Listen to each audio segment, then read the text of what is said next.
thank you all for joining us today for this International Firestop Council hosted webinar. It's a privilege to have John Zalepka here with us. I read his book, The Presenter's Playbook, when it first came out, and I thought the message that he had to share and the tools that he provides are valuable for what we do. If you're aware of this webinar and you're on here today, that means that you're part of most likely you're part of an industry that's important, that has that you're passionate about, and that provides a valuable service. But it's also it's an important fire life safety thing that we offer, and we have important ideas, important things that we need to share. And so whether your job is to go out and present regularly as part of your career choice, or whether it's just to share your ideas in small groups and what you do, it's important to be able to do that effectively. And so John's book laid that out very well, and I thought those tools are valuable for our industry to have access to and to learn more about. So I asked John to come and share for us based on what he had written and what he knows, and share his knowledge with us. So thank you, John, for doing that. Thank you for being here today.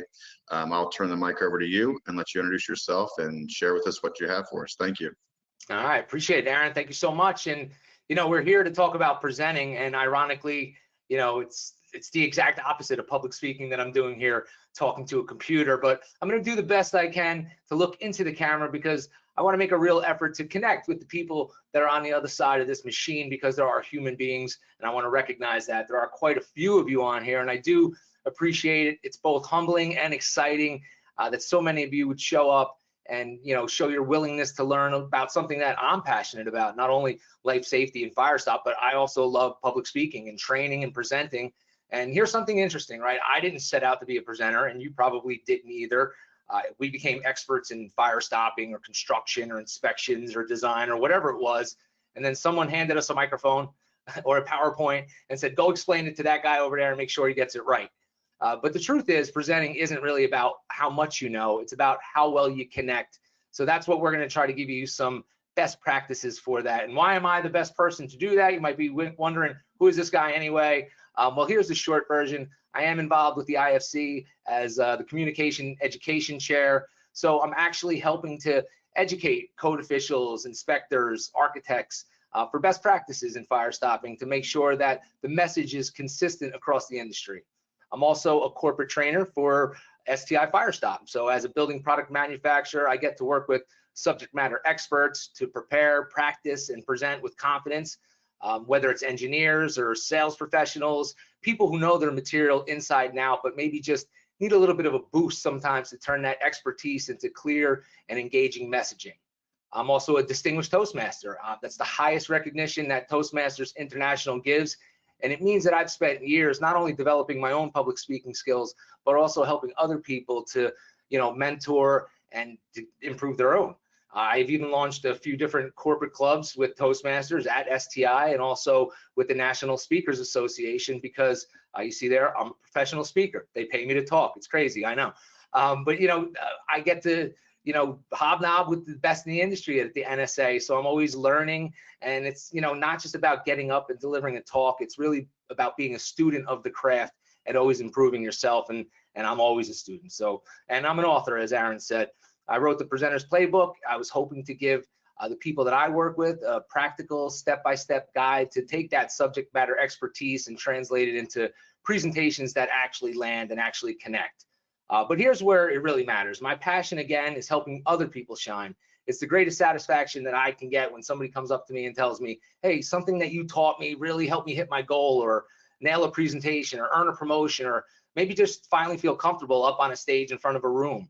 So today, really, it's not about me. It's about giving you the tools that you need to walk away with, to feel more comfortable, more confident the next time you're in front of an audience.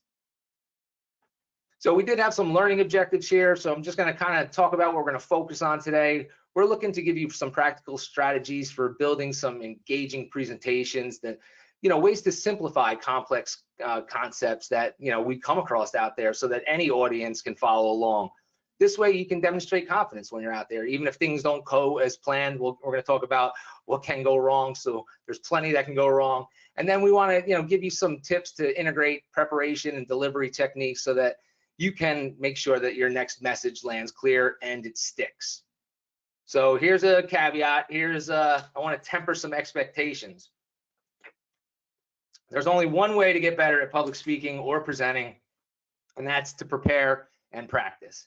Now, if you came here hoping that you would walk out of here as the next Tony Robbins or Simon Sinek, you probably want to ask for your money back right now. Aaron, how do people get their money back?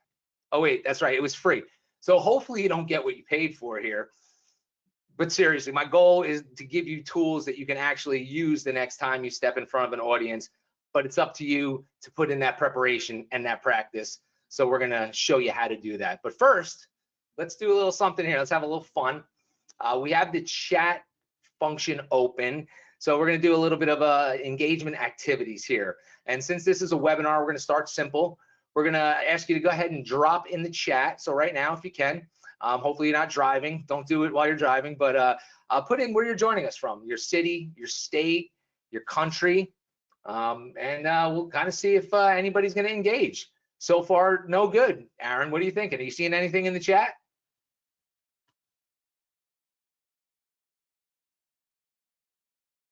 I'm seeing none. I guess everyone's from nowhere. There we go. Chat is not working, but they are responding in the question section. So I'm not sure where that is. So Aaron, where are people joining us from? Can you see? I don't see the Q&A. And here's our first tip. What can go wrong will go wrong, right? So the chat's not working. So technology is great when it works, and it gives you a way to engage and connect with your audience. So hopefully the next thing I do is going to be a tool called Slido. There's a free version that integrates really nicely with PowerPoint, and I'm going to show you a few examples of how that works, hopefully. Again, we're going to put the questions up on the screen right now so you can see what they are. In case the Slido doesn't work, then you could drop this in the Q&A section as well, and then Aaron can read everything to me later. But the first question we want you to think about is, what is your current job, or what hat are you wearing right now? And the second one is a little bit more fun. Just think about one word that comes to mind when you hear public speaking. I don't want you to overthink it. Just want you to think of one word that pops into your mind. This is going to help me to get a feel for not only who's on the call, but most importantly, how you're feeling about speaking even before we get started here. So, all right, let's try this one. Grab your cell phones and scan this QR code. So we're trying some more technology. Hopefully this works. So when you scan that QR code, we have a few different options of some job site, of some different roles within the industry that could work. So let's see if you just scan this QR code there. Yeah.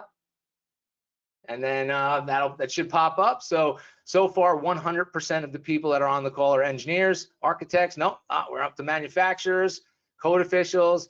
So this is where technology is pretty cool when it actually works. So we'll just give this a moment or two. Looks like 17 people have answered. We have close to 100 people on the call. So we'll just give it a second or two just to see where we land. This is pretty interesting. That's what I love about sessions like this. We've got a pretty good mix of technical experts, people who have to translate that expertise to others, code officials, contractors, of course. You need to make sure that if you're a manager, that your subs know what they're doing there.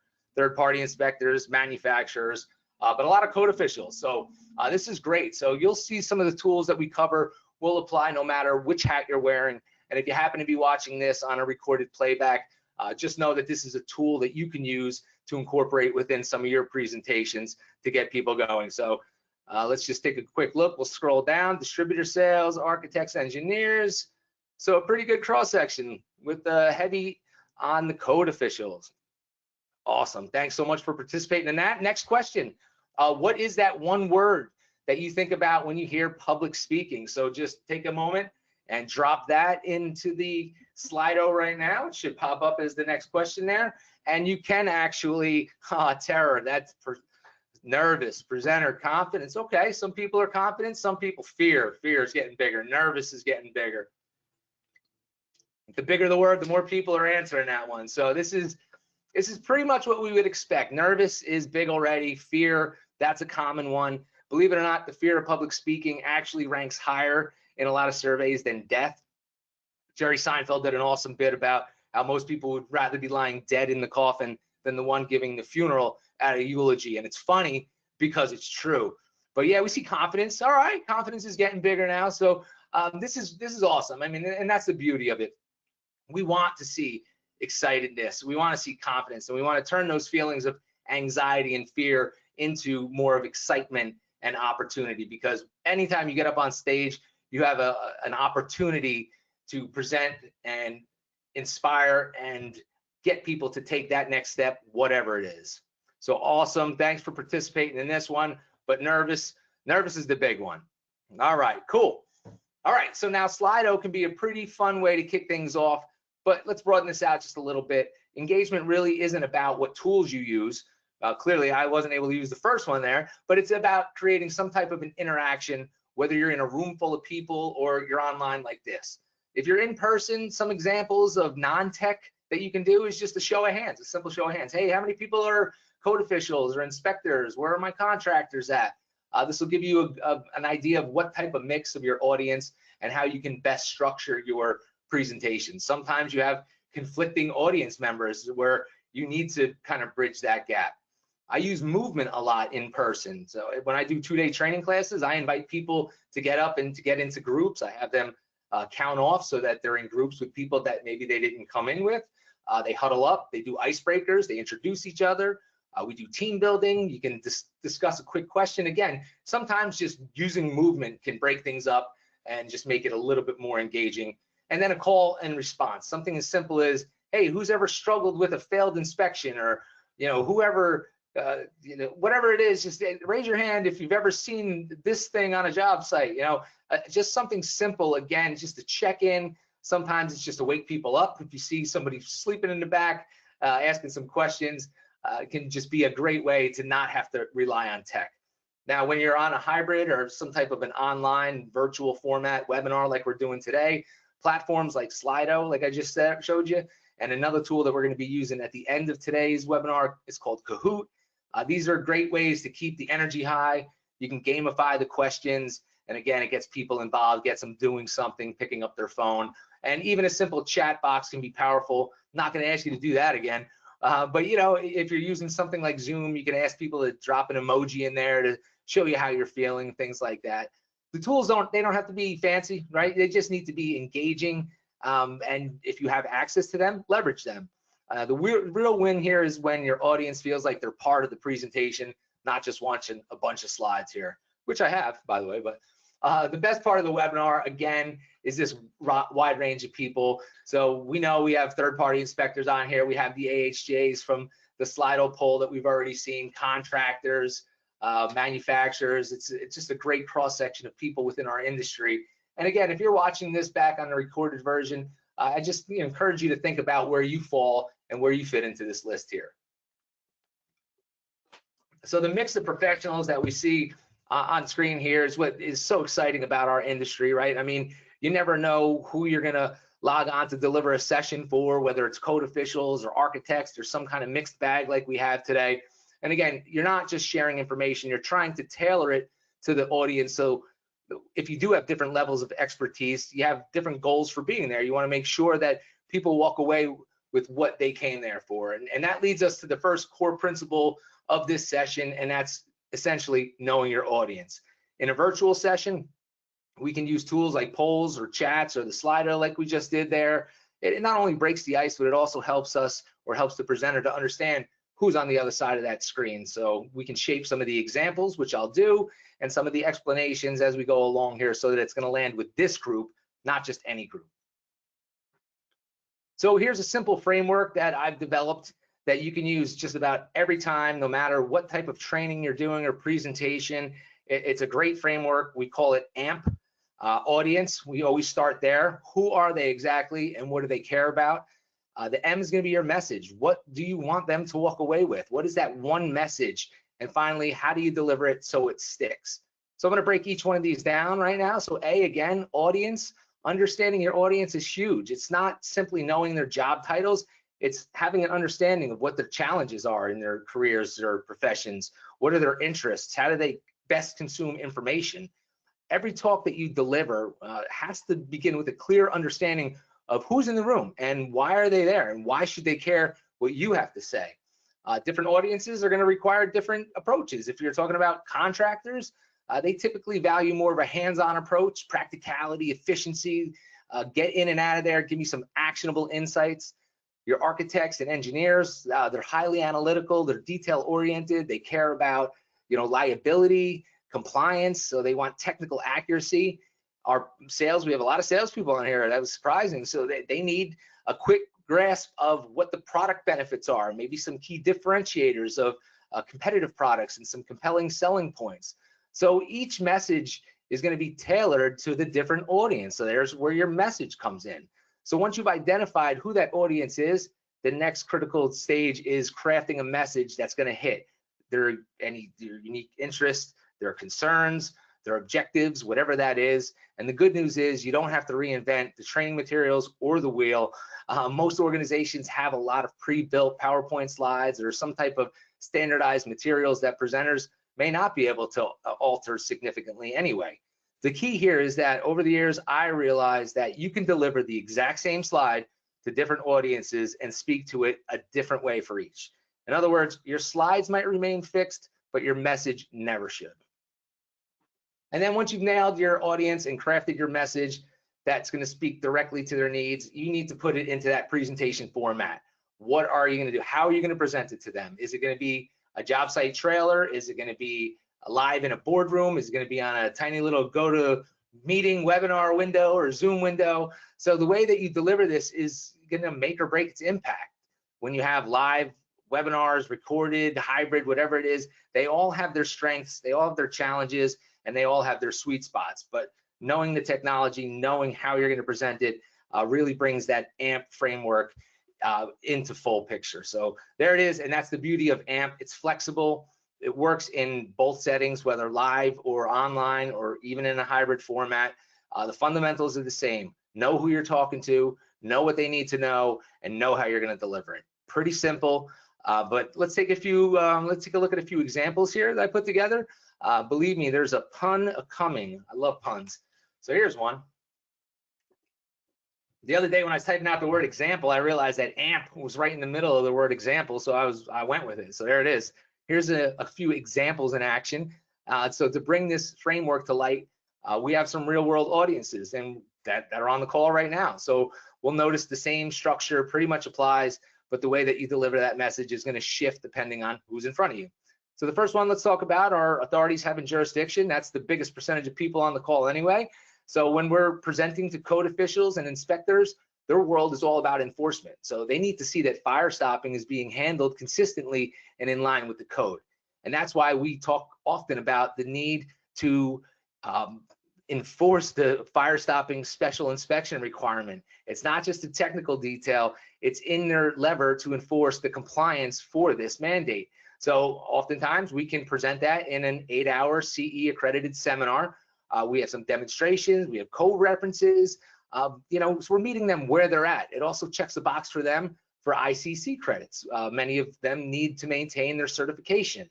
At the end of the day, this type of training makes their job easier while it makes buildings safer in their jurisdiction. Here's another example for our third-party inspectors. I think it was probably our second biggest group on here. So this training is unique because it's oftentimes inspectors teaching inspectors. So we have a training course at the IFC for the first 4 hours.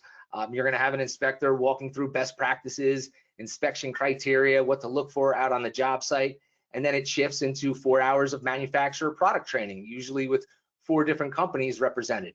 This way, the inspectors, they don't just learn the standards, they'll see how different systems are designed and work out in the field.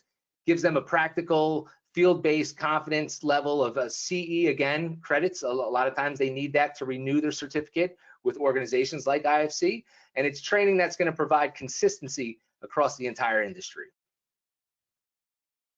Our third example here, we're going to switch over to some architects. We had a good percentage of those on the call, and they care, again, about clarity and liability. They don't want ambiguity in their spec that leaves them exposed later. The message here is that fire stopping must be clearly and properly specified to protect both compliance and to make sure that their design intent is met. And that's why a 1-hour AIA accredited lunch and learn is so effective. It gives them case studies, drawings, answers their questions on liability in a format that they're used to. 1 hour, bring me a sandwich, give me an AIA credit. It's a win-win. And then finally, contractors. I had a good percentage of you guys on there too. These are the people swinging those tools out there in the field. And, you know, by the time we're training them, the product's already been chosen. So they don't want to hear about the design philosophy, legal liability, or some type of history lesson. Again, what matters to them, how do I install it right so I don't get fired, so I don't fail inspection, so I don't have to tear it out and do it again and cost my company a bunch of money. And that's why a 30-minute trailer talk with physical examples and maybe a job site walkthrough to do a hands-on demo. It's fast, it keeps the project moving, and again, time is money, especially if you're on a union job site, and the correct installation is going to avoid rework, keeps your inspection smooth, and it protects their reputation. So now that you've seen some AMP examples in action, let's slow it down a little bit here. This is how you can actually apply this when you're preparing for your own talks. So this worksheet is pretty simple, but it's powerful. It's going to walk you through those 3 pillars that we just talked about: audience, message, and your presentation. First, again, your audience. Who are they? What do they do? What do they need? What are their challenges or pain points? If you don't get this right, nothing else is going to land. Again, for example, our AHJ is going to care about code enforcement, and the contractor cares about what products and systems they need. Same topic, different focus. Then your message there, again, what's the single biggest thing that you want them to walk away with at the end of it? Not 10 things, 1 thing.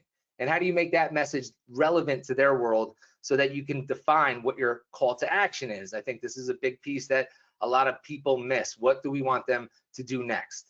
And that happens in your presentation. Again, it's not just about the slides, it's about your delivery of those slides oftentimes, and how you're going to engage them, what types of activities and what types of stories can you use. What's your backup plan for your tech if you don't have access to your speaker notes, or maybe your PowerPoint goes down altogether. And here's the beauty of AMP. It works, again, in both directions. If you're building a talk from scratch, AMP gives you that roadmap that you're going to need to design it with purpose. But again, even if you're handling a pre-built slide deck, AMP can still help you to break that down so that you can make sense of it, so that you can make sense of it for your audience, because that's, again, who's most important there. So it'll help you stay on task and deliver it with confidence, even if it's not your own slide deck. But at the end of the day, the AMP is about clarity. It's about alignment, making sure that your audience is going to be on the same page as you before you ever step up to speak is goal number 1 there. So that's, again, what's going to turn your good presentation into a great one. So slowing it down even further here, Aaron, the chat's still not working, huh? Anyway, we're going to pause for a moment. We're not going to put this in the chat, but I do want you to write this down. We want to think about this. I want you to think for a moment and do a short little exercise. Grab a piece of paper. You don't have to share this with anybody because you can't right now anyway. But I want you to think about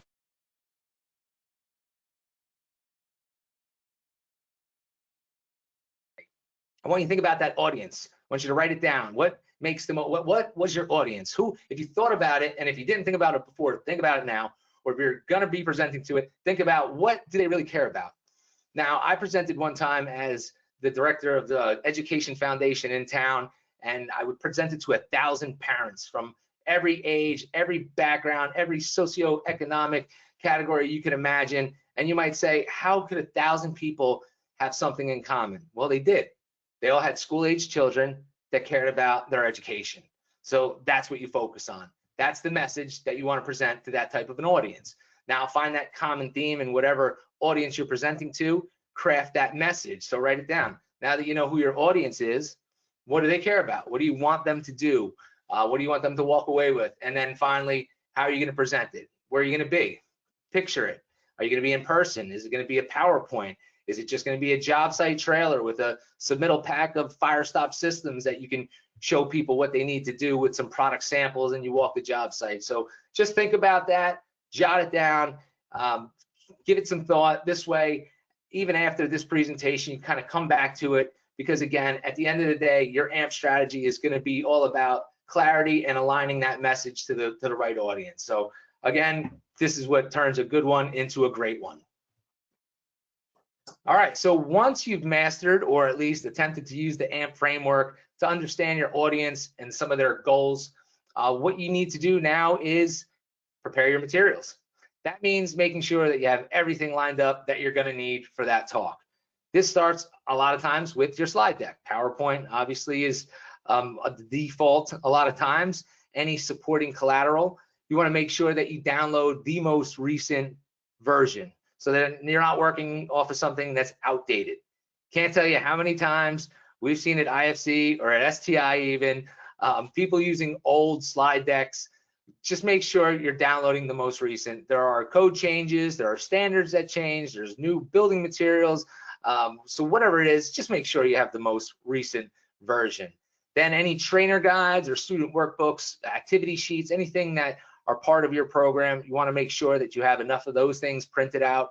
If you have a test, you want to make sure you have enough tests for the amount of people in the room, any job aids, forms, additional supporting documents that you might need.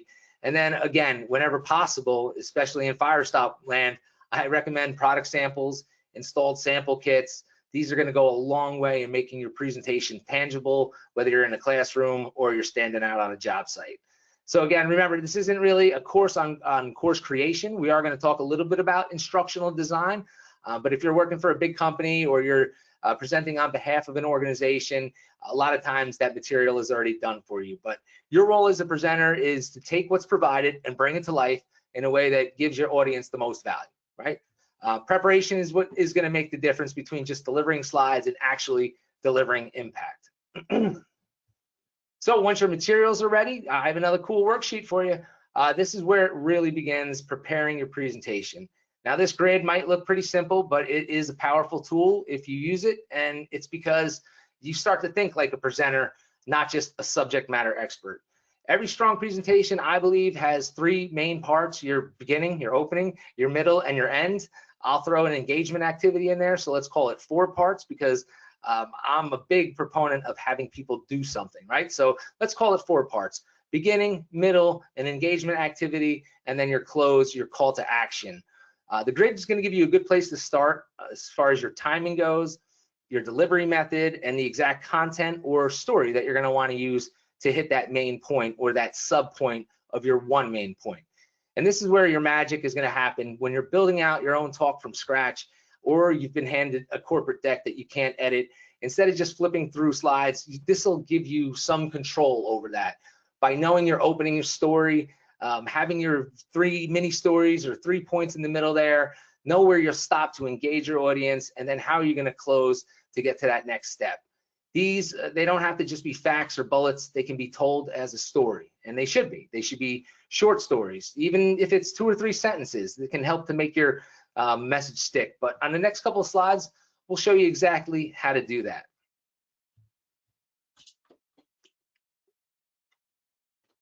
All right, so we just walked through the grid for your roadmap for building a strong presentation. You got your opening, you have your main points, you know what you're going to do for engagement, you know how you're going to close it. But the truth is, it's not just enough to list them out.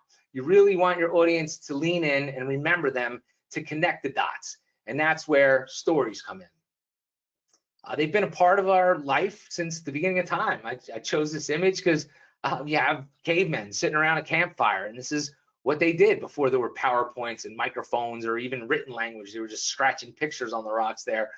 People gathered around campfires and they shared stories. And they didn't share stories just because they wanted entertainment. This is how knowledge was passed down. This is how we got the Bible, right? So these are lessons about survival, community, values. And when you fast forward thousands of years, it's still true, right? Stories, they cut through the noise. They connect us in ways that bullet points on a slide never will. So they're going to be your most powerful tool in reaching and teaching those complex ideas to your audiences, whether it's an AHJ, an inspector, an architect, a contractor. You want to make sure that you have real stories. And if you're wondering why real is in all cap, it's because we want to keep it real, right? Keep it real. It's another acronym. I love acronyms. We talked about planning and your presentation, structuring your main points. And again, what people remember are these stories. And this framework, keep it real, the real formula is something that makes it easy to remember. And if you kind of just think it through, so start building out some of your own stories for that presentation that you have coming up, that you just jot it down. So let's think of a story. First of all, you need a relatable character. You need somebody that the audience sees in themselves. Like it could be the inspector, So they encountered a problem. That's what the E is. So your relatable character encounters a problem. You need to take some type of an action. There's where the A comes in. So when they take that action, even if it's bold, sometimes it's small, there's going to be a lesson learned. And that's where it brings it all home. So if you have a relatable character that encounters a problem, takes some type of an action to correct that problem, they're going to learn a lesson and they're not going to have that problem again, right? So this is a beautiful formula that you don't have to be Shakespeare. It doesn't have to be epic or dramatic or long. Mini stories, you know, they're great for quick examples from a past project, or maybe there was a customer challenge, or maybe you yourself learned a mistake, or you did something silly that taught you a lesson that maybe you want to be a little self-deprecating. People appreciate that when you're speaking to them. The key is to keep it real. Yeah, and especially if it's you, it's your real story. Again, you want it to be relatable. You want it to reinforce the point that you're trying to make. But this simple structure can tell you, keep it real. And the best part is when things don't go as planned, maybe your slides won't advance or the tech goes down, you could always lean on stories. They don't require a clicker or Wi-Fi. They're live in your head and they're ready to go. So we'll show you a couple examples here and how you can use those when you encounter a Firestop installer. So the last slide, we talked about how to make your story stick. Now, here are a few actual examples to build on this framework. Again, we have a Firestop installer. This is a pretty relatable character, especially if you're on a job site talking to Firestop installers. So picture this. You have a Firestop installer on a busy commercial job site there. Deadlines were tight. The walls were close to closing up. The crew was moving fast, but during inspection, the fire stopping failed. Multiple penetrations were flagged. The inspector issued a stop order until the issues were corrected. So what happened next? The contractor brought in a manufacturer for some on-site training. They walked the crew through proper installation methods. Turns out they were using the wrong product, and they had them redo the failed work. The story ends well. The re-inspection passed, but the lesson here, it cost extra time, cost extra money, maybe even a little credibility. But the big takeaway is getting it right the first time can protect both the schedule and your reputation. And that's why real storytelling framework works, right? You've got a relatable character, a problem that people have probably installed Firestop, you probably failed an inspection before, you took an action, you brought the manufacturer and got your proper training, and this way you'll do that again next time so that you don't lose the money. Let's give another real world example here. A local building inspector was walking a large healthcare facility project, and on paper, everything looked fine. But when they started reviewing the details, they realized that something critical, the special inspection for fire stopping, weren't being enforced. Now that might not sound like a big deal in this moment, especially when everybody's pushing to keep the schedule moving, but the inspector knew better. They stopped the process. They required the certified third-party inspection firm, and they made sure that every system was documented before the project could move forward. So yeah, it slowed down the project a little bit at first, and the contractors certainly weren't thrilled, and there was definitely some pushback, but in the end, the enforcement ensured that the systems were installed right and the building passed inspection. And most importantly, it was safe for the people who'd be working and living inside of it. So the lesson here is enforcing those special inspections for fire stopping isn't just paperwork or red tape, it's about life safety. So when you've applied this AMP framework, you've prepared your materials, and you crafted some stories with your audience, now what do? Well, now you have to practice. Now I know what some of you are thinking. I mean, practice? We're talking about practice? Yeah, we're talking about practice because preparation sets you up for the right content and the right materials, but practice is really what builds your confidence. And here's the key. I'm not talking about memorizing every word. I'm not talking about rehearsing it so that you know every single transition, but you do have to feel confident with your timing so that it feels natural, so that your transitions are smooth and you're comfortable with the flow. I mean, if you're presenting for the first time you see the slides, you're not going to know what comes next. So practice is really what's going to allow you to stop worrying about yourself, right? And start focusing on your audience. So when that happens, that is where the true connection happens. And that doesn't happen without practice. So like Allen Iverson said, he's the original AI, practice. All right. So once your materials are ready and the preparation and practice, now you need to think about the physical space and your technology requirements. Again, if you're presenting in person, you want to make sure you know what the room looks like. Oftentimes, you show up at the last minute, you're not 100% sure. but I recommend calling whoever it is that's coordinating that training, asking as much information about the setup as possible. You want to make sure that you have something comfortable, professional, distraction-free. If people need to take notes or take a test, do they have something to write on? Do you have something where you can plug your computer into? Is there a monitor? Is there going to be a whiteboard? You have to think about things like HVAC. Is it loud? The lighting, even do you need a flip chart or a whiteboard?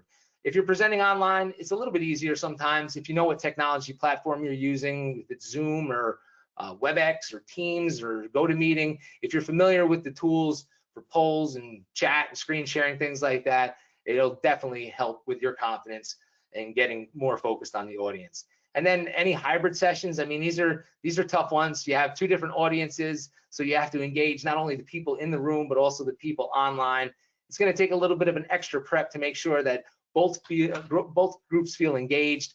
But the point is, the tech isn't really just about logistics. It's part of your presentation experience. So you always want to put yourself in the audience's shoes. So, you know, check to make sure that you're focusing on what they're learning and not necessarily just the setup. So get that setup part out of the way so that you can get into the good meat and potatoes of it. So here's the thing about practice. Again, while it is polishing your delivery, it's not just about that. It also prepares you for when the unexpected happens, when things don't go according to plan. So technology, it's a perfect example. We already had an issue to begin with. 5 seconds into this webinar, we had a little technology. But if you have the slickest slides in the world, but the projector goes down, then what? You know, your laptop freezes, your Wi-Fi drops out. Sometimes, you know, I recommend printing out your PowerPoint slides with some speaker notes on them in case this happens. You may have to draw the picture with your words. I would have showed you this slide of this beautiful building, of this failed Firestop installation, whatever it is. Sometimes you may just have to rely on your own words. And again, that's where preparation meets practice. So you have to arrive early, test the setup, bring your slides on multiple devices, or maybe even bring a backup computer. And most importantly, be ready to deliver without those slides at all. And if you've practiced enough and you know your content inside and out, you won't panic when the tech fails. You'll just adapt. The audience is not really going to remember the glitch, but they're going to remember how you handled it. So if you're poised, that's how they're going to remember you, as a poised presenter who got the information across. And 5 years from now, or even 5 days from now, they're not going to remember that your PowerPoint didn't work. Another challenge that practicing helps you and preparation helps you is when you meet a tough crowd. So hopefully you don't meet all of these people. They look mean, but sometimes you're going to walk into a room and people are tired, they're distracted, they're even skeptical. In one of my recent classes, I had 2 guys in the back that I couldn't crack them. I was trying, but I just couldn't. They didn't like me. Maybe they didn't like me. But online, when the cameras are off, you don't know who doesn't like you. So it's great this way. It's just a bunch of blank screens staring back at you. But again, in person, it could be like, like the arms crossed, or no eye contact, or maybe just, eye contact that is uncomfortable. But again, this is where practice pays off, because when you've rehearsed your material, you're free to focus on them instead of worrying about yourself. And again, you're going to have some people that just have had a bad day. Maybe they just had bad news. So you have to read the room. If the rest of the energy is good, then you're probably doing okay. But you want to notice this. You want to adjust your pace. You don't want to go too fast, but you don't want to go too slow. You want to make sure that you're staying in line with what the audience is giving you there. And again, don't take discouragement personally. Remember, it's rarely about you. Sometimes it's about you, but it's rarely about you. But you want to pull back any questions, any stories, quick interactions. Again, if you feel like you're losing the audience, just jumping in there with a quick show of hands. Hey, how many of you feeling this? Or, above all though, just stay calm, stay professional. It's going to end eventually. But tough crowds really aren't a sign that you failed. It's a test of your composure. It's a structural integrity test. It's like a hose stream, right? So again, when you've practiced, you're ready, especially when you have these large mobs that just want to take you down. But all right, well, now let's talk about practice a little bit more. Let's wrap this practice up. You've heard the phrase that practice makes perfect. I don't believe it. I don't buy it. It does not make you perfect, but it does make you better. So there's a better slide. practice makes you better. So every time you rehearse, every time you practice, you're building confidence, you're smoothing out the rough spots, you're sharpening your delivery. And what does good practice looks like? Well, first of all, rehearse out loud, not just in your head, right? You don't want to just practice, preparation first and then practice, because if you just practice, it's going to come out differently every time. But saying those words out loud after you've written them down, after you've really structured what you want to speak about, it helps you to hear the flows and what works and what doesn't. Rehearsing also allows you to practice and work things in intentionally with vocal variety or body language, not just your voice cracking because you're nervous. So time yourself.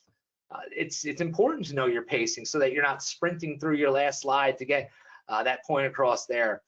I recommend that you record and review yourself. I know it's the most uncomfortable thing to listen to yourself. I still hate my own voice, but if you do this, a quick recording is going to reveal habits that you don't notice live. And then get feedback from peers, from mentors, even a test audience like your kid. And I've heard people talk to their dogs before, but I learned a lot of this through Toastmasters, and that's some of the best feedback that you can get. It comes a lot of times not from polished speakers, but from everyday people who simply told me what resonated and what didn't. And then you want to simulate the real environment, right? Practice with your slides, practice with your click or your webcam, whatever it is. You want to rehearse until you're comfortable so that it feels like the real thing, so that when the real thing happens, you're ready. I mean, I just thought about Kobe Bryant. They asked him one time if he's ever nervous taking that game-winning shot in Game 7 of the NBA Finals, and he said absolutely not. He's practiced it so many times in the driveway, on the practice court, that he just knows that it's going to go in. So when the time comes that you're going to give your real presentation, you've done it so many times that you don't even get nervous. And again, here's the key one: refine your stories. Don't think that, just don't think them through in your head.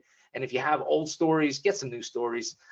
Practice them so that they're natural, so that they don't seem like you just memorized something. But the truth is, folks, that perfection is overrated. I'll say it again, perfection is overrated. There's always something to improve on the next time. Even the best of the best out there don't get it right 100% of the time, 100% of the way. So again, your delivery, timing, your stories, these are all tools to connect, so that even if your tech fails or you have a tough audience, the moment calls for something a little bit more human, you're ready for it. All right.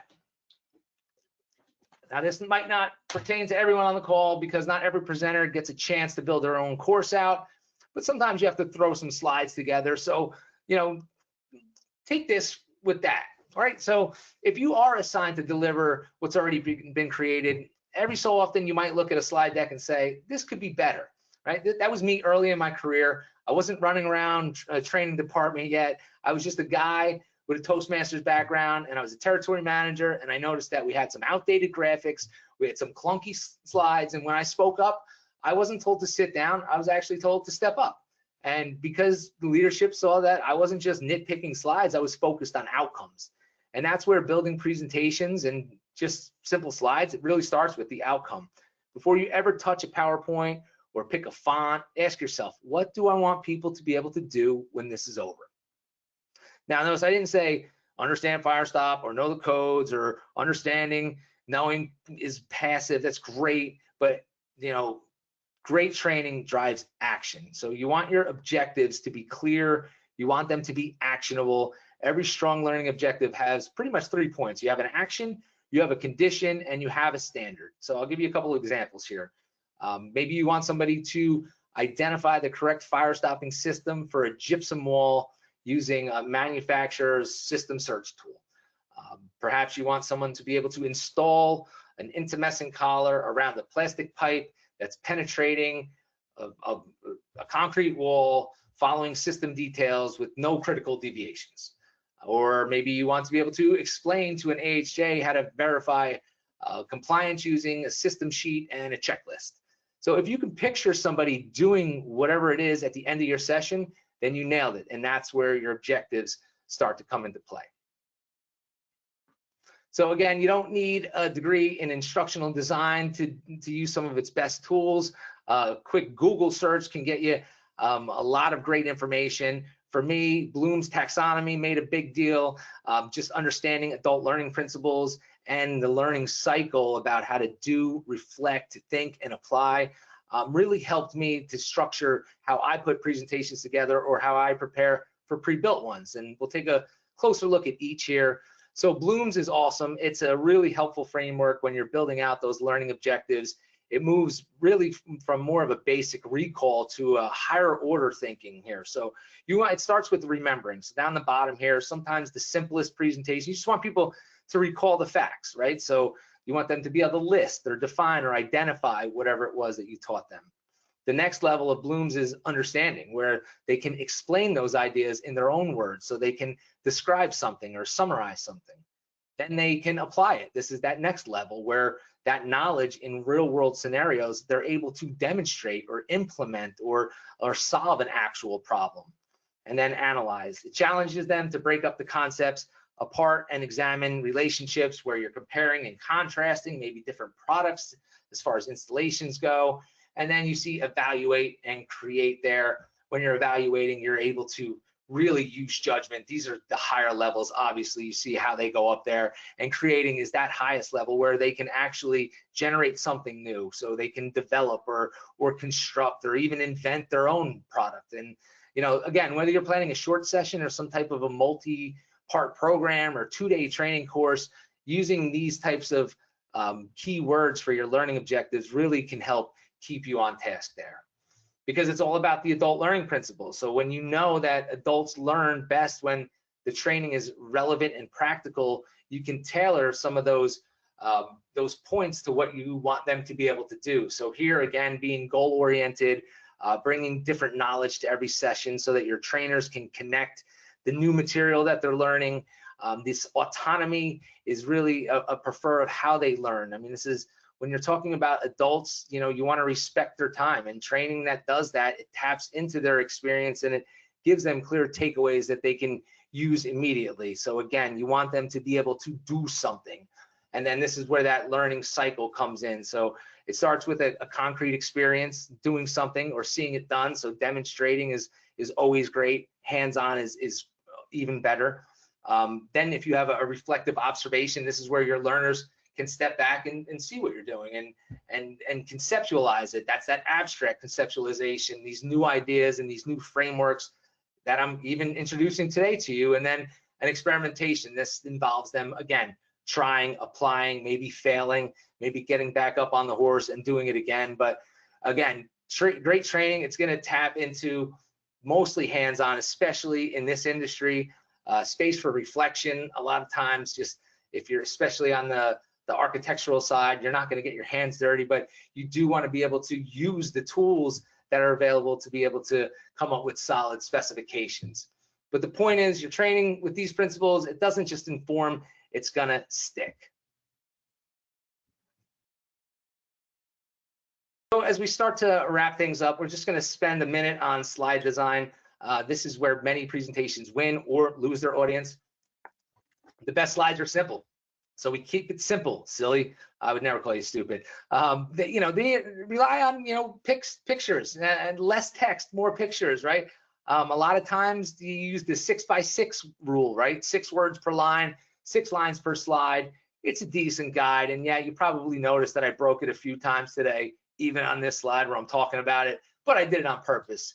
And the point again is, it's not perfection. It's making sure that the audience stays with you. So sometimes throwing some errors in there, or sometimes having some unintentional errors in there, are the best teaching moments. Because if someone can see that something on your slide is wrong, then you've taught them something right along the way, right? So, just designing your slides, getting back into that. Contrast matters. You don't want to put dark text on a dark background, so dark text on a light background, or vice versa. If people have to squint, they're going to stop listening, right? So your fonts, they should be clean. They should be large enough to read. At least 24 point, I recommend. Script fonts or tiny fonts, they belong nowhere in your slide deck. You want to make sure it's readable. Style counts, stick to a consistent look.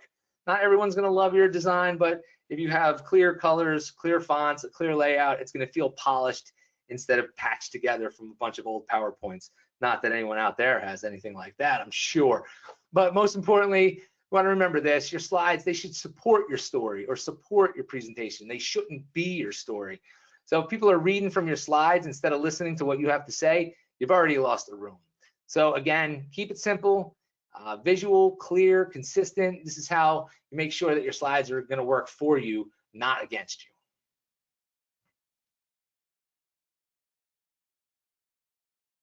So there's one more layer here that I want to talk about. Not all presentations are created equal. You have to know whether you're delivering an education or a training. So CEs, a lot of times, it's about compliance, it's about credit. If it's for 1 hour, the people need to stay there for the full hour. So don't rush through it.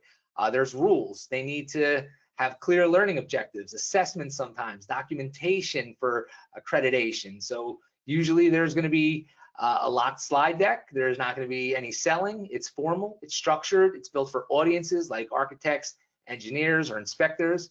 Training, on the other hand, it's really about compliance and it's about results. So if you have a contractor, a union wage contractor, again, they don't want a 60-minute history lesson. They want to know, what do I need? What system do I use? Where can I find that information? What should I avoid? So here, the training, again, shorter, sharper, more practical. If you can't explain sealant depth in 30 seconds or less, you've already lost them. Or better yet, have a sample, an installed sample right in front of them. Again, if you can't do it, get it out of there. It probably doesn't belong. But again, both approaches are valuable, but they're not the same. There's a time to fill 60 minutes with case studies and stories, and there's a time to point the system sheet and say, this is what you need to do. Let's walk the job site and make sure you get it right. So great presenters know which hat they're wearing, and they can design whatever that talk is accordingly. So let's wrap it up here. This is going to be the recap here before we get into Q&A. First and foremost, remember, to get better at presenting, it's really all about preparation and practice. There's no shortcut. There just isn't. Rehearsing is going to give you confidence, and confidence is what your audience is going to feel. Second, amp up. Always know your audience, always shape your message, and build out your presentation with intention. You want to start with a strong opening, so always have a great story to grab their attention. Carry them through the middle with some supporting points and some maybe some short stories, and then always finish with a call to action that sticks. If you want them to do something, you want them to contact you, you want them to download a white paper, you want them to buy your product, and tell them what you want them to do. You need to have that call to action. And then finally, you want to lean into real stories. Again, relatable characters who encounter real problems, take some action, and they learn some lessons. And this is what your stories that your audience is going to hear. This is what they're going to remember for a long time after the slides are gone. Fact and figures are forgotten. Stories are retold. Jeffrey Gitomer said that. I don't want to be responsible for stealing his line, but it's cool. Tell stories, put them together, craft them nicely. And this is your playbook. Again, it doesn't just inform, it engages, it's going to persuade, and it's going to create that impact that you want. And before we close, before we get into the Q&A section, I do want to give you a framework for how to approach Q&A. Now, I didn't put too much of this in the book, which if I'm going to rewrite it, I'm definitely put a section about Q&A, because let's face it, no matter how much we prepare, we can't always predict what people are going to ask. I had a tough go of it not too long ago with the Q&A, but you can be ready with the process, and this is a pretty cool process. I call it a 5-step framework for your Q&A. You want to listen, you want to pause, you want to confirm, you want to tell, and you want to end. Start with listen here. Don't rush to answer. A lot of times people just start talking as soon as they hear part of the question. Now, it's been said that you have 2 ears and 1 mouth. You should listen twice as long as you talk, right? So you want to listen to the full question. If you agree, reflect back their words. If you disagree, you can respond respectfully without jumping in too quickly, because people are going to respect your answer more when they feel heard, right? So after you've listened, now you have to pause.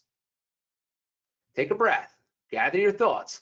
Pause, it not only gives you time, but it also signals confidence. Silence is better than filling space with a bunch of ums and uhs. And then the next thing you want to do is confirm. When you repeat the question back in your own words, not only are you making sure that you understand it correctly and your audience knows exactly what you're answering because you've repeated it back. And a lot of times when people are asking questions, you can't hear behind them because they're projecting towards you. So it helps to give the audience an understanding of what the question was. Then finally, tell. This is your actual answer. You want to keep it clear. You want to keep it focused on the actual question. Don't get pulled into the weeds. Enthusiasm is good, but rambling is not good. And then finally, end. I can't tell you how many times people answer questions and they don't stop talking. Once you've made your point, stop. Smile, make eye contact, and move on. If there's a follow-up question, if you didn't hit it, they'll let you know, but don't keep circling back. You want to leave them with clarity, not clutter, right? So again, listen, pause, confirm, tell them back, tell the answer to the question, and then end. Always have that structure in your back pocket. This way you'll be able to answer any Q&A section with confidence, even when the questions are tough. And hopefully we don't have too many tough questions right now. Aaron, do we have any questions? Did we get the Q&A section to work, hopefully?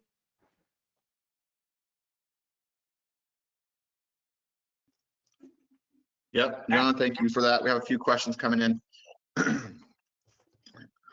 Here's a good one I'll start with. If your boss comes up to you and says, hey, I need you to present on this topic in about 5 minutes, what would you focus on first? So I always start with preparation, right? Always prepare. If you only have 5 minutes, I would take a piece of paper, I would write down my audience, I would write down my message, and I would write down minute 1, minute 2, minute 3, minute 4, minute 5. The toughest presentations are actually the shortest ones, or actually you only have 5 minutes to present, not 4 or 5 minutes. So if you only have 5 minutes to prepare, I would find out how much time they want you to present, and then I would break my presentation down that way. And then again, once you have that beginning, all right, I'm gonna start with this story. You don't have to write the whole story out. Remember, you only have 5 minutes, but write that story, okay? I can tell that story real quick. My 3 supporting points for my main point that I want them to do, and have that close. This way, at the very least, you have a little sheet of paper, makes it look like you prepared because you did, and now you can, if you have 1 minute left, you can practice it real quick, but if you only have 5 minutes, it's probably go time. So I would spend that 5 minutes preparing. Awesome, thank you.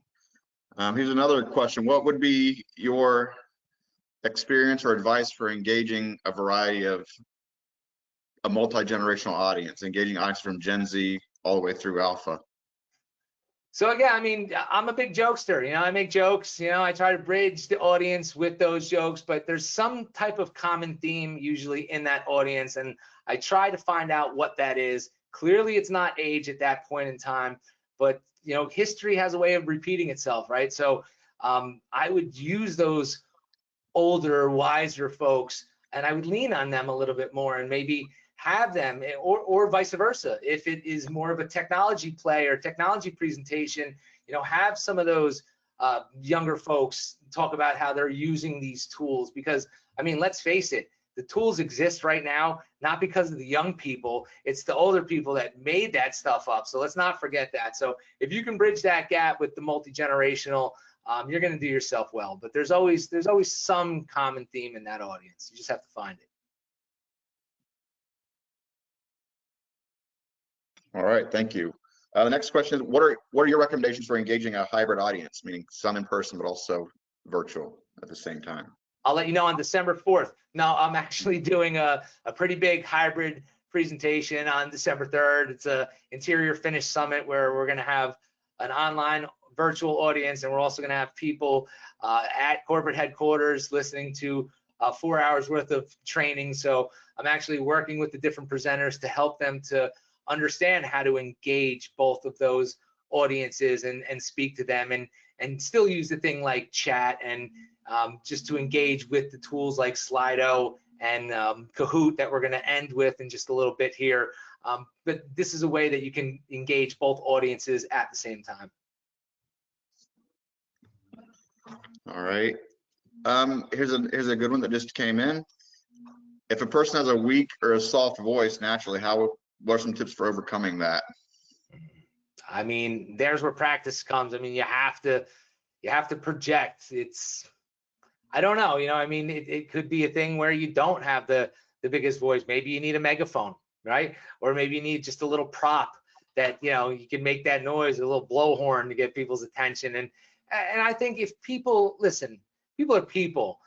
So if they see that you're struggling because your voice isn't loud, but you want to engage with them, and you can make a joke of it because you don't have the loudest voice, you'll get some people in the audience that'll shush some people down for you. So you want to win some people in the audience over, and if you don't have that loudest voice, there are some ways to get their attention. All right, let's look at 2 more here. So if you're starting a presentation and you realize it's bombing, how do you recover? You just keep talking. You just keep going. Again, if it's bombing, is it bombing because your message is off? Maybe you didn't understand the audience. Again, bombing, I mean, it depends on what bombing means. It's going to mean different things to different people, but there's comedians that bomb, right? I mean, they think that their stuff is going to be funny, and it's clearly not. If we're talking about this industry, I mean, generally, you know what they're there to learn, and as long as you're not completely boring, I mean that then you could lose the audience. You know, there's nothing you can do about being boring though. Now you can practice not being boring, but I think most people understand what they're there for. So I don't think you're going to bomb. Get that out of your head. First of all, you're not going to bomb. You're going to be fine because you're going to practice, you're going to prepare, and you're going to read the presenter's playbook. And there's a QR code right there where you could buy it on Amazon. But I think we have more questions. Yeah, here's a good one. It's kind of related to this one that you just answered. If you're dealing with a heckler who's trying to just become the center of attention, how do you deal with that? So you just have to, you know, answer whatever their true question is, and then you just divert. I mean, you just have to put them in their place. You have to ask them respectfully to hold all questions till the end. You want to get back into an activity. Maybe you break them up. Maybe this person is really just on you. Now it's time for an activity. Let's get back into our small groups. So just changing pace sometimes can stop that, or showing a video. I mean, you know, unless the guy's a complete jerk, and I'm saying it's a guy because it sounds like it's a guy, you know, people are most likely going to be professional, but you could get a heckler out there. I really haven't found too many in this industry. I think most people are respectful, but you know, just that's where preparation and practice will help you tell a story. You know, I once presented and there was a guy that was heckling me kind of like this, you know, can really, you know, putting that focus then on that person can make people feel like, all right, maybe I shouldn't be doing this. But some people are crazy. All right, it looks like the final one here, and I'm sure you'll get to this, is all the worksheets you shared, where can they be available at, and how can they be accessed? Can they be accessed? So, I mean, if you do want to get the book, there are some worksheets as well. My website is part of my email address there. So if you go to corporatebrandinc.com, some of those worksheets that were in the presentation today, you can actually download those for free. You don't have to buy the book, but the book is available. I'm going to give a few of them away as well. I hope that's okay. Aaron, we're going to do a little Kahoot quiz to test what people have been learning here today. And I'm going to give the top 3 finishers a copy of my book, if that's all right with you. Sounds great. And that's the end of our questions. So take it away, John. All right, cool. So let's check this one out. All right, so grab your cell phones. There's another QR code up on the screen. I don't know if there's going to be music. I'm not sure if I shared my sound. Aaron, do you hear that coming through? Yeah, we got you. All right, cool. So there's a QR code. Go ahead and throw your phone at that. If you have a flip phone or you're driving, just be careful. Not going to be able to do it. But just scan that QR code. We're going to have a few questions here. So I'll give you just a moment to get in.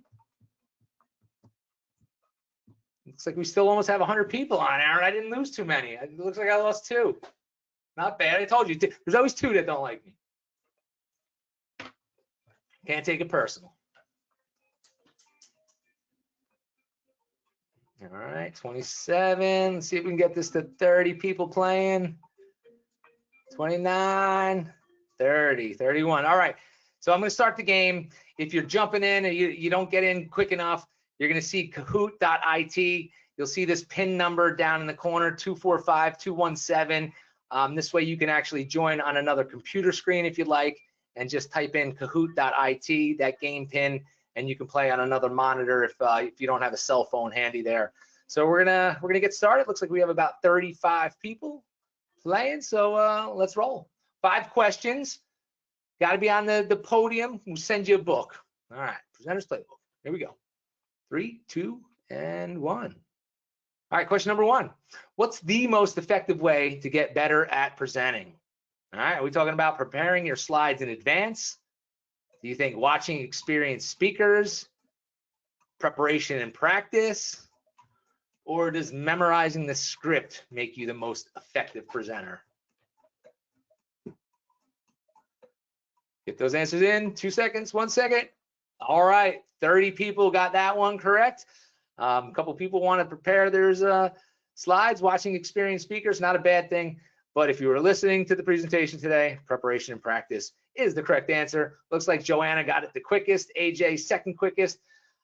Chico Stick, love the name, 888. All right, so it's not just about accuracy, it's also about speed. So remember that. All right, question number 2, here we go. What does the P in AMP represent? Does that P stand for preparation?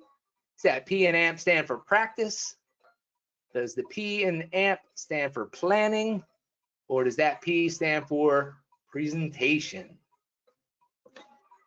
From the AMP framework.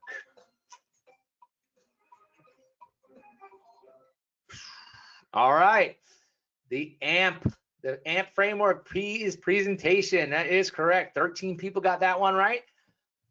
Let's see who it was. Maverick jumping to the top. Mike and Joanna, our top 3. All right, now this, you have to type the answer. This is going to be a word. What is the acronym for the storytelling strategy we discussed? Storytelling strategy.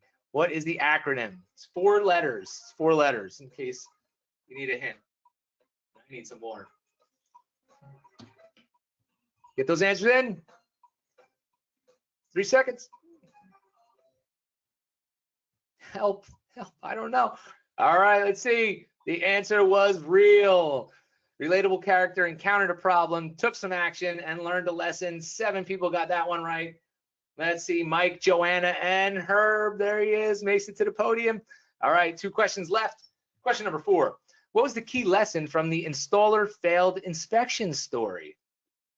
That inspections can be unpredictable, that rework is unavoidable in construction, that proper training prevents costly delays, or that inspectors control project schedules.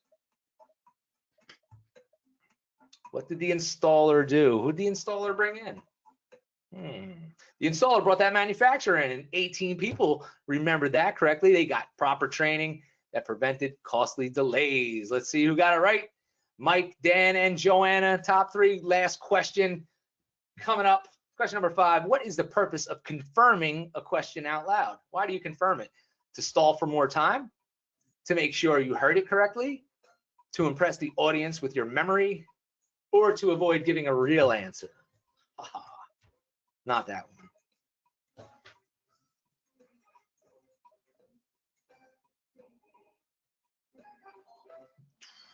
All right, that wasn't a tough question. We answered it with a softball. That ended with a softball. That's fine. Let's see our podium here. All right, in 3rd place, we have Dan H. 2nd place, we have Joanna. Clap for Joanna. And in 1st place, 5 out of 5. Dun, dun, Mike. So if you are one of these 3 people, you need to put right now, I guess the Q&A, since chat's not working. Aaron, is Q&A working? It's Q&A working. All right, Mike, Joanna, and Dan H, please throw your email in that Q&A section right now. Then I'll reach out. We'll get your shipping address, and we'll send you a copy of the Presenter's Playbook. So that was fun. Hope that you enjoyed that. That's Kahoot, and Kahoot is also a free service up to 40 people. So if you're not presenting to more than 40 people, you can actually try that out for free. But if your audiences are larger, it's a nominal amount, but it's fun. It's a great tool for interaction. We use it at IFC, we use it at STI, and again, you see how it works, and I enjoy it. It's a lot of fun. Aaron, any other questions that maybe had come in, or should we wrap this up? Now you can go ahead and wrap it up, John. Thank you. Okay, I'm done. No. All right, no, I do appreciate everybody. These were great questions. And again, hope you enjoyed that close there, that Kahoot. Again, do some interaction at the beginning, do some interaction at the end. if I can help you with any way, feel free to reach out. I can help you one-on-one. We do a lot of trainer things as well. So, but if you're just doing presentations and you want a little bit more, go get that book. There's a lot of tools in there that can help you. But again, it's really all about preparation and practice. And with that, I'll let Aaron say goodbye. Aaron, would you like to say goodbye to the nice folks? I just want to say thank you guys all for joining us. I thank you, John, for giving us your time today. This is a great presentation and great tools that we can go and implement. So once again, thank you guys from the International Firestop Council for being part and for joining us on today's webinar. And we hope to see you on the next one. Have a good afternoon and good rest of your week. Take care.